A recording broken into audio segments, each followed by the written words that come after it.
Morning. I'm Phil Ford, not the UNC basketball player or assistant coach. Good morning, Mr. Chairman, members of the committee, Representative Trantham.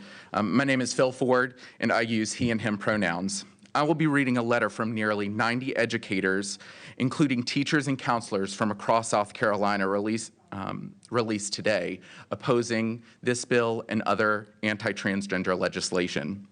H 4153 is nearly identical to measures that have already been rejected twice in the 2021 South Carolina legislative session, first on March 26th and then shortly after in the South Carolina budget.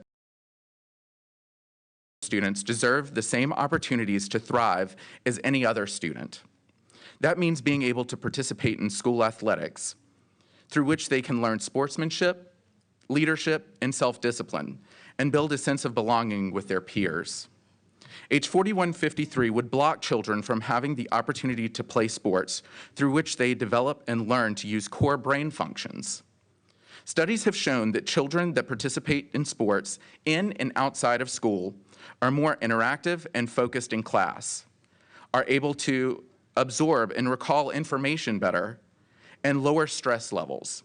This, in turn, positively affects their academic performance.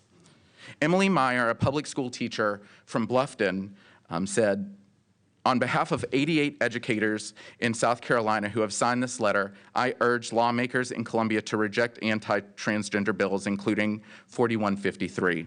As a public school teacher in South Carolina with a master's degree in education policy, I've been worried all year about my students and students across the state. But now, as lawmakers consider this bill to single out transgender students in middle and high school for discrimination, I'm even more worried. I cannot fathom how some elected officials in our state could decide that now is the time to push a divisive bill that will further isolate transgender youth during the hardest collective period we've faced in a generation.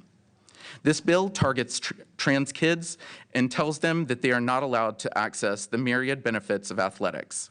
It tells them that they don't deserve the same chances to learn teamwork, sportsmanship, leadership, and self-discipline as their peers. It tells them that they don't belong. I hope lawmakers come to understand that our school communities are stronger when we are accepting of all students, and that we must oppose any effort to discriminate against people because of who they are. Thank you. Please do the right thing today and reject this bill. Thank you. Thank you for your testimony, Phil Ford. And next I have Matthew Butler.